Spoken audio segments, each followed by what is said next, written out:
और हाजी जब हज के लिए जाता है ना तो हाजी की कैफियत तो बदल जाती है। और जितने हाजी हज पर गए हुए हैं वो खुद जानते हैं कि अल्लाह तबारक व तआला ने उनको किस नेमत से सरफराज कर दिया है, किस नेमत से सरफराज कर दिया अल्लाह तबारक व तआला ने। और जो बंदे पैसे होने के बावजूद सुने वो लोग भी सुन लें, जो हज करने के लिए अभी तक गए नहीं। क्यों नहीं गए? बेटी की शादी करनी है, बेटी की शादी कर दी। अब क्यों नहीं गए? बेटे की शादी करनी है, बेटे की शादी कर दी। अब क्यों नहीं गए? दुकान सेट करनी थी, दुकान सेट कर दी। अब सारी हड्डियों का जब जूस निकल गया, 70-80 साल के हो गए, अब सोचते हैं कि हज पर जाएं तो नंबर नहीं लग रहा। जिसको अल्लाह ने इतना माल दिया कि उसके पास अपना घर है, और उसके बाद आज के दौर में अगर सिर्फ 10 लाख रुपए उसके खाते में पड़े हैं, सीधा देसी मसला समझ लो, 10 लाख रुपए खाते में पड़े हैं, साल गुजर गया फिर पड़े हैं, अब ये बहाने करता है कि बेटे की शादी, बेटी की शादी, हज इस पर फर्ज है। और नबी अलैहिस्सलाम ने फरमाया, अल्लाहु अकबर फरमाया, जिस बंदे पे हज फर्ज हो गया और उसने जानबूझकर इस फर्ज की अदायगी नहीं की, फरमाया अब चाहे मजूसी हो के मर जाए, चाहे यहूदी हो के मर जाए। इतनी सख्त वईद है उन लोगों के लिए जिनके पास हज के पैसे हैं, हज पर जाते नहीं। जब मौत आएगी ईमान पर नहीं आएगी, कि कोई मामूली बात नहीं है कि अल्लाह तबारक व तआला ने एक मुसलमान को वुसअत दी हो, जज्बा दिया हो, पैसे आ गए हो इतने। और ये तो शौक की भी बात है, कईयों के पास पैसे भी बहुत हैं, दिल नहीं करता।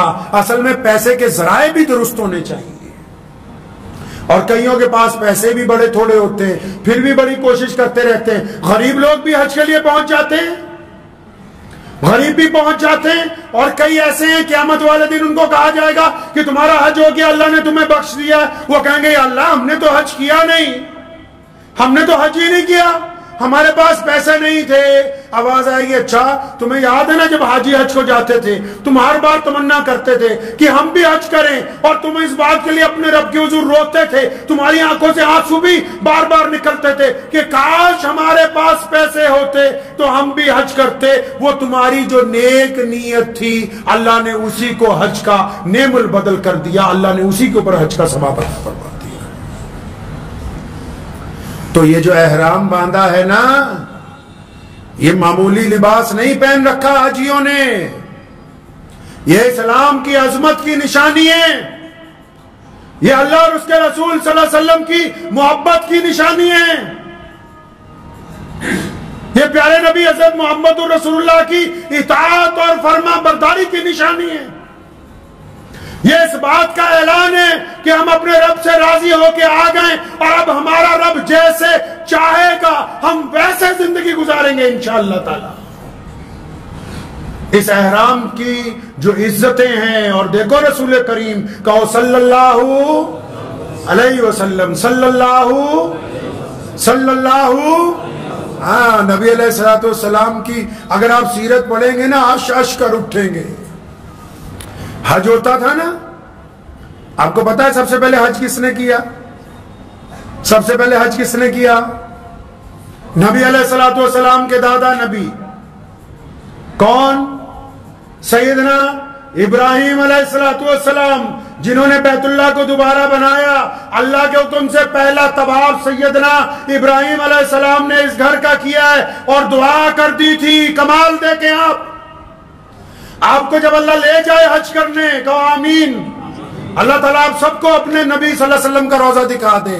आप जब जाएंगे ना मक्के और मदीना मुनव्वरा, खुदा की कसम खा के कहता हूं, मक्का ऐसी जगह पर है, सुने ये भी कशिश की बात है, मक्का ऐसी जगह पे है जहां कोई पानी की झील नहीं है।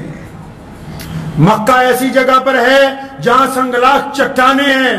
मक्का ऐसी जगह पर है जहाँ चारों तरफ रेत है। मक्का ऐसी जगह पर है जहां पर हरियाली नहीं उगती। मक्का ऐसी जगह पर है जहां चारों तरफ हजारों किलोमीटर तक बेआबान जंगल हैं और संगलाख चट्टाने हैं, चलती हुई तेज हवाएं हैं, गर्म हवाएं और तेज धूप है, उड़ता हुआ रेत है। देखो मेरे रब का कमाल। अपना घर कहां बनवाया? चाहते तो किसी बर्फपोश इलाके में ना होता, चाहते तो किसी ठंडी जगह ना होता, चाहते तो किसी समुद्र के किनारे ना होता, चाहते तो किसी दरिया के दरमियान में ना होता, चाहते तो किसी बहुत खूबसूरत मुल्क में ना बनाया जाता।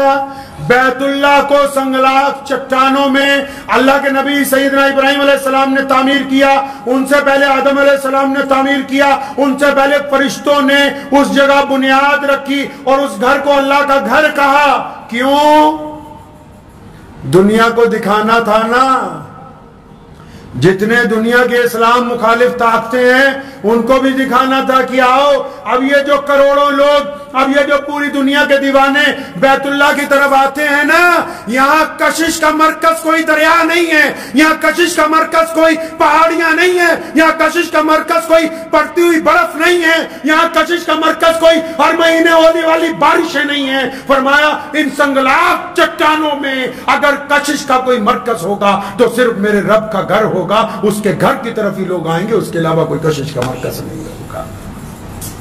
आप जब जाएंगे ना तो लोगों को बैतुल्लाह से, मक्के की चट्टानों से, वहां की रेत से इसलिए इश्क है क्योंकि यहां हमारे प्यारे नबी सल्लल्लाहु अलैहि वसल्लम रहते थे।